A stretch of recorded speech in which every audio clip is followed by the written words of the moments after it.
Assalamualaikum warahmatullahi wabarakatuh. Salam sejahtera bagi kita semua. Om Swastiastu, Salam, Namo Buddhaya. Terima kasih Pak Ferdiawan, tutor kita malam ini yang saya hormati, dan rekan-rekan mahasiswa Universitas Terbuka, dimanapun Anda berada. Perkenalkan, nama saya Andi Bernata Prianto, dengan NIM 0127664441. Saya berasal dari UT UPBJJ Kota Serang, Banten. Baik, malam ini saya akan membawakan topik tentang apa itu COVID-19. COVID-19 atau coronavirus merupakan suatu keluarga besar virus yang menyebabkan penyakit pada manusia dan hewan.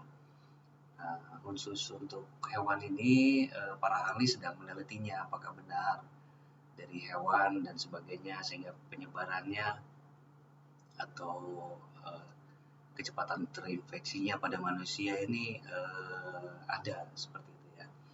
Nah, pada manusia ini biasanya kita sebut sebagai penyakit infeksi saluran pernapasan, atau yang biasa kita sebut sebagai flu biasa.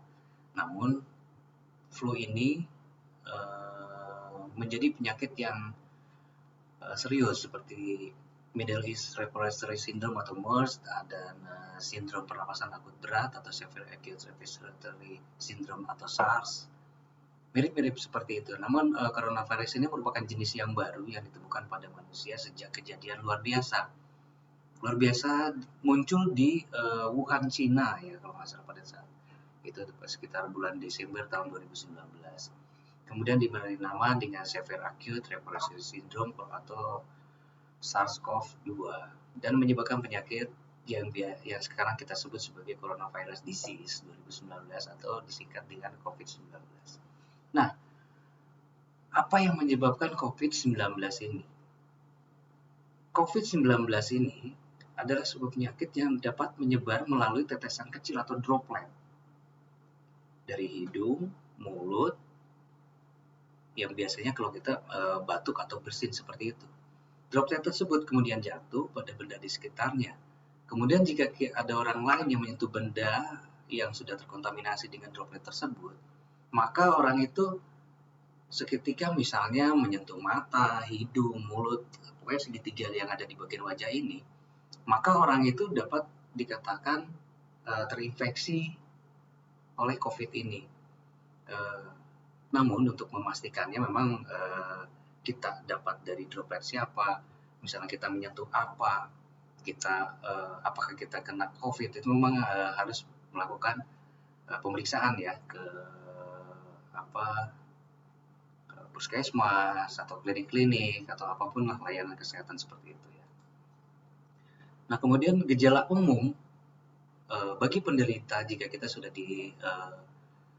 vonis atau misalnya sudah disampaikan oleh dokternya bahwa kita ada masuk ke dalam gejala COVID tadi, kita udah masuk kena sakit COVID tadi, maka gejala umumnya itu biasanya berupa demam di atas dari 38 derajat Celcius, kemudian ada batuk kering dan sesak napas, badan pegal, pusing, dan lain sebagainya. Nah, jika dalam 14 hari orang tersebut muncul gejala tersebut, kemudian sebelumnya itu dia melakukan perjalanan ke negara terjangkit atau pernah merawat atau kontak erat dengan penderita COVID, maka terhadap orang tersebut akan dilakukan pemeriksaan seperti yang sudah saya jelaskan sebelumnya tadi untuk memastikan diagnosisnya benar tidak orang tersebut terjangkit COVID. Nah, kemudian bagaimana kita mencegahnya?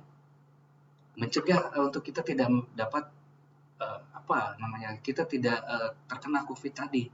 Maka yang dapat kita lakukan adalah jika kita berada di wilayah yang terjangkit atau kita tidak melakukan perjalanan dari suatu wilayah yang terjangkit, tidak melakukan kontak erat juga dengan seseorang yang memiliki gejala COVID atau bahkan yang sudah terkena COVID, tidak bersentuhan langsung, tidak menjaga jarak, kita berdekatan dengan mereka, atau tidak merasa kurang sehat, itu rasanya kecil kemungkinan untuk tertular COVID karena kita tidak berada dalam suatu wilayah pandemi COVID tersebut. Bahkan kita kontak erat dengan penderita COVID tersebut.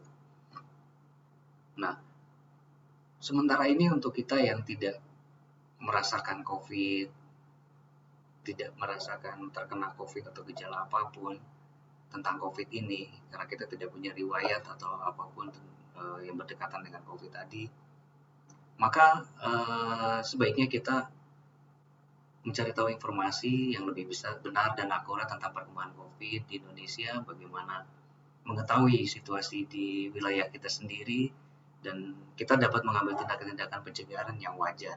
Yang wajar di sini ya, jangan terlalu apa ya namanya, ketakutan atau seperti apa. Kita hidup seperti biasa aja.